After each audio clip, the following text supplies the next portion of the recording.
আগামীর বাংলাদেশ ইসলামের বাংলাদেশ।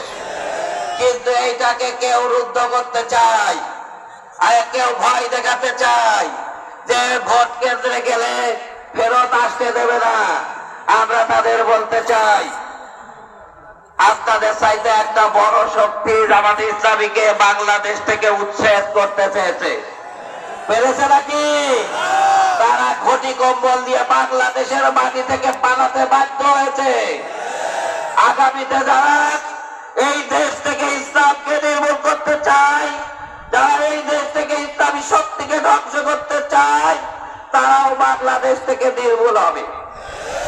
তারা ওই বাংলাদেশের মাটিতে থাকতে পারবে না। প্রিয় দেশবাসী, বাংলাদেশ জামাতে ইসলামী এই বাংলাদেশকে একটা কল্যাণকর রাষ্ট্র বানাতে চায়। বাংলাদেশ জামাতে ইসলামী এই বাংলাদেশকে একদম সৎ নেতার দ্বারা পরিচালিত করতে চায়। বিগত 54 বছরে যারা এই দেশ পরিচালিত করেছে, যারা এই দেশ শাসন করেছে, তারা তাদের দলের কর্মসূচির মধ্যে সৎ এবং আদর্শ নেতা তৈরির কোন পরিকল্পনা ছিল না। যার কারণে তারা এই দেশ পরিচালনা করতে এসে বিদেশে 520টা